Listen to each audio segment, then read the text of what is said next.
کچھ سیکنڈ اور کچھ منٹس کا انتہائی قیمتی وقت آئے گا جس میں آپ کے اور ہمارے دلوں نے اپنے پورے وجود کے ساتھ اللہ کی طرف جڑنا ہے. یہ وہ وقت ہے جو شب قدر ہے. یہ شب قدر کا ایسنس ہے.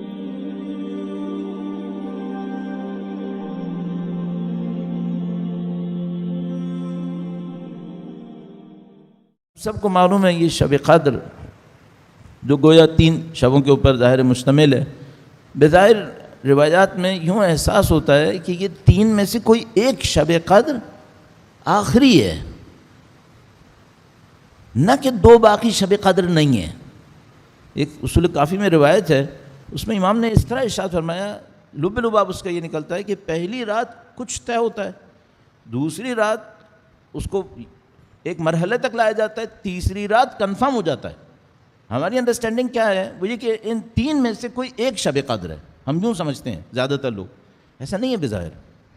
یہ شب قدر کے گویا 3 مرحلے ہیں جو چلتے چلے جا رہے ہیں. کہ آپ نے 19 کی شب خدا نہ کرے نعوذ باللہ تعالی اگر یوں سوچا کہ یہ تو ہے ہی نہیں، اس پہ توجہ دینے کی ضرورت نہیں ہے، تو پھر باقی 2 شب بھی گئی ہاتھ سے.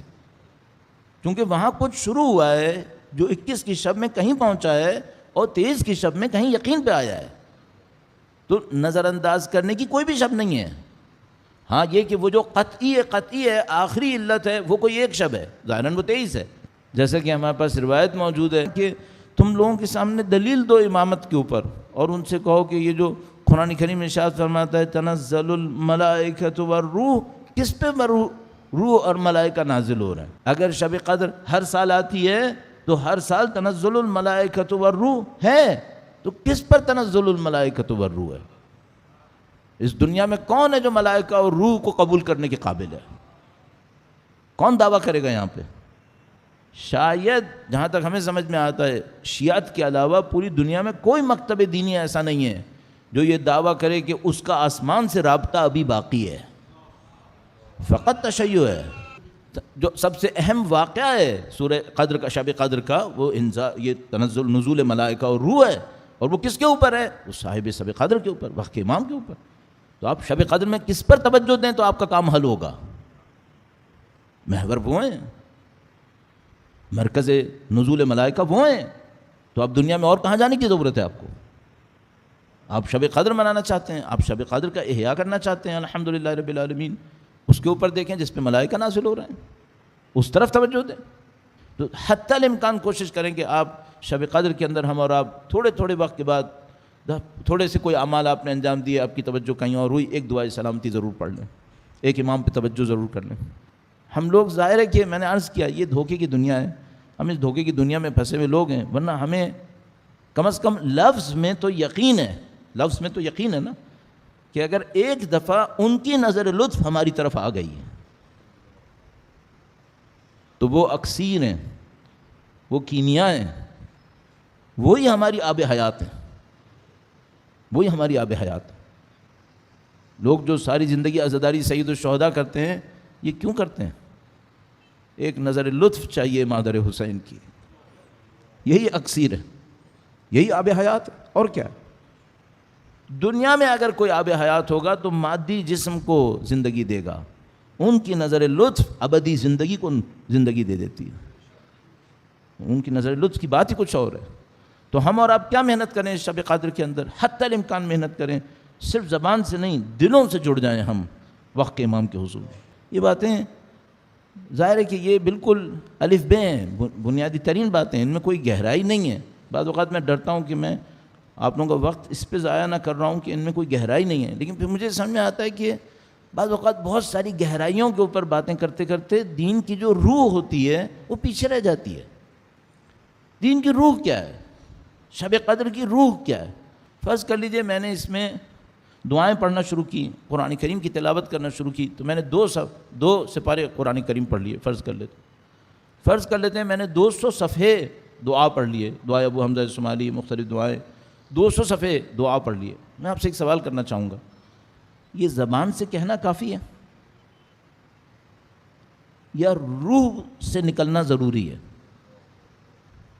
کون سی چیز چاہیے؟ ہم سب کو معلوم ہے، آپ اور میں یہاں پہ کوئی ایسا نہیں بیٹھا ہوگا جو میری یہ بات سن کر یہ کہے کہ مولانا زبان سے نکلنا کافی ہے. ٹیپ ریکارڈر کی طرح بولے جاؤ، اس سے کیا فائدہ ہوگا؟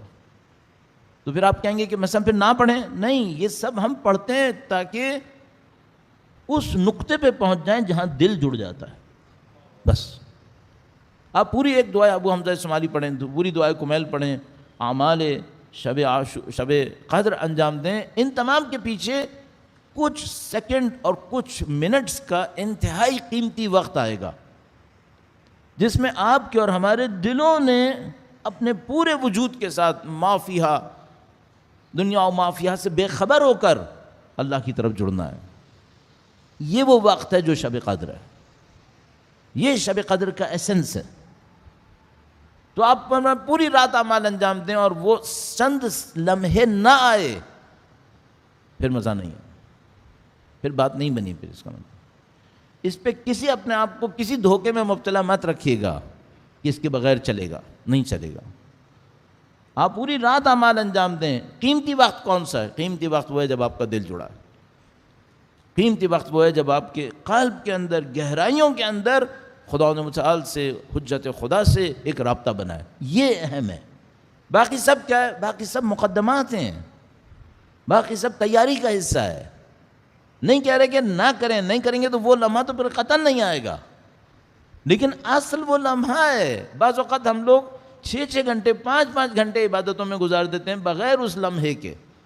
وہ لمحہ قیمتی ہے، وہی اصل ہے. اس لمحے کے لیے کیا ضروری ہوگا؟ رکاوٹ آتی ہے انسان کے نفس کے اندر. آپ ایک کام انجام دے رہے ہوتے ہیں اللہ کی خاطر، کوئی کام کر رہے ہوتے ہیں، اچانک آپ کے دماغ کے پس منظر میں ایک شیطانی خیال آتا ہے، ایک نفسانی خیال آتا ہے، اور آپ مقابلہ نہیں کر سکے اور نیت میں کھوٹ آ گیا. یہ کام خراب ہو گیا، اب اس اثر سے محروم رہ گئے. تو 6 گھنٹے آپ نے عبادت کی شب قدر، اچانک آپ کے ذہن میں کوئی شیطانی خیال آیا، آج بہت کام کیا، آج بڑی عبادتیں ہوئیں، شاید یہاں پہ کسی نے ایسی عبادت نہ کی ہو. ختم، آپ نے ویسٹ کیا، میں نے ویسٹ کیا. البتہ ظاہر ہے کہ شیطان کا کام وسوسہ ڈالنا ہے، آپ کا کام فوراً مقابلہ کرنا ہے، فوراً مقابلہ کرنا ہے. اور خدا نہ کرے نعوذ باللہ تعالی اگر اس آئیڈیا کا مقابلہ نہیں کیا گیا، اس کا مطلب یہ ہے کہ کام ختم ہو گیا، نیت کا کھوٹ آ گیا. آج آپ شب قدر کے اندر انشاءاللہ اپنے خلوص کے ساتھ اپنے امام سے متصل ہوتے ہوئے ان سے طلب کرتے رہیں کہ مولا میری زندگی آپ کے لیے گزرنی ہے، آپ کے لیے گزرنی ہے. ایک لمحہ آیا آپ کا دل متصل ہو گیا خدا سے، آپ کا دل متصل ہو گیا حجت خدا سے، اور وہاں سے اس ندا کو قبول کیا گیا کہ ہاں مثلا آج سے تمہیں قبول کیا گیا. یہ میں نے اتنی آسانی سے کہہ دیا. لوگ 25 سال اس کے اوپر محنت کرتے ہیں کہ یہ لمحہ آئے کسی طریقے سے. فرض کریں آ گیا اور قبولیت ہو گئی، اور کل سے ہم ان امتحانات میں بھیجے جانے لگے جو اس مقام کا لازمہ ہے. اب اگلا مرحلہ کیا آیا؟ اگلا مرحلہ یہ آیا کہ مجھے ایک امتحان سے گزرنا ہے. اگر یہ فیصلہ کروں تو شب قدر کی دعا پوری ہوتی جا رہی ہے، اور اگر میں اس فیصلے کو کر لوں کہ جس میں شب قدر کی دعا پوری ہوگی تو کیا ہوگا؟ پورا محلہ مجھے احمق کہے گا، معاشرہ مجھے بے وقوف کہے گا. یہ بہت بڑی جنگ ہے جو اب شروع ہوگی. کون اس پہ صبر کرے گا کہ میں بے وقوف کہلاؤں؟ کون اس پہ صبر کرے گا کہ میں لوزر کہلاؤں، کہ میں نے کھو دیا؟ اس پہ کوئی صبر نہیں کرتا. دعائیں شب قدر میں امام کی نصرت کی کرتے ہیں، 4 لوگوں کے 4 جملے برداشت نہیں کر پاتے کہ کوئی ہمیں یہ کہے کہ تم گھاٹے میں رہ گئے، نہیں برداشت کرتے. پھر دعویٰ کرتے ہیں کہ ہم جان قربان کریں گے. بھئی تم سے آج 4 لوگوں کی باتیں تو سنبھالی نہیں جا رہی، کل تم شہید ہو جاؤ گے، تمہارے بچے یتیم ہو سکتے ہیں. ان یتیم بچوں کو لوگ کہیں گے تمہارا باپ تمہیں چھوڑ کے مر گیا، تمہیں یہ قبول ہوگا؟ پھر تم تو گویا آخرت میں بھی فریاد کر رہے ہوگے کہ میں نے غلط کر دیا، نعوذ باللہ تعالی. کس میں یہ طاقت ہے؟ اچھا اب ممکن ہے کہ میں یہ کہوں مجھ میں یہ طاقت ہے، تو آزما لو اپنے آپ کو. کسی اچھے کام کے پیچھے کرو جس میں لوگ تمہیں نقصان کہیں کہ گھاٹے میں تھا، بے وقوف تھا، احمق تھا. مان لو ذرا، دیکھو کیا ہوتا ہے. تو بھائی یہ جو امتحان کے مراحل ہیں، یہ امتحان کے مراحل صرف اتنے نہیں ہیں کہ ایک گولی آئے گی، وہ گولی آپ کو لگی آپ مر گئے، شہید ہو گئے. نہیں، صرف اتنا نہیں ہے. ایک شمشیر چلی آپ کا جسم زخمی ہوا آپ اس میں شہید ہو گئے، یہ بھی بہت ہے ہم جیسوں کے لیے، لیکن یہ صرف اتنا نہیں ہے، اس کے پیچھے باتیں ہیں، اس کے پیچھے پورا یہ کفر اور شرک کے اوپر مبنی، فسق و فجور پہ مبنی معاشرہ ہے، چھوڑتا ہے یہ، اپنی دانش میں ذلیل کر دیتا ہے یہ تو کون ہے جو اس فسق و فجور کے معاشرے کی دی ہوئی عزت کو ٹھکرائے اور اللہ کی دی ہوئی عزت کو لے لے؟ کون ہے؟ 4 پیسے کا معاملہ آتا ہے تو غلط فیصلہ فوراً ذہن میں آتا ہے کہ ہاں یہ کر لو، کیوں یہ مال کھو، 4 بہانے ڈھونڈے گا کہ ایک مال کسی طریقے سے مجھ تک پہنچ جائے۔ کہیں اگر موقع ملے کہ شہرت بڑھ رہی ہو، کون چھوڑتا ہے؟ 25 پوسٹر لگاؤں گا کہ میری شہرت بڑھے، کیوں خلوص سے کام نہیں کیا؟ کیوں اپنا نام نہیں چھپایا؟ شب قدر مفت میں مل رہی ہے کیا؟ شب قدر یوں ہی تقسیم ہو رہی ہے؟ سب فرشتے ہوتے اگر یہ مفت میں تقسیم ہو رہی ہوتی صرف لفظوں کی دعائیں کرنے سے؟ کس نے یہاں پہ دعائیں نہیں پڑھی ہیں؟ سب نے پڑھی ہیں، سب فرشتے ہو گئے، سب فرشتے ہو گئے تو یہ معاشرہ کیوں ایسا ہے پھر؟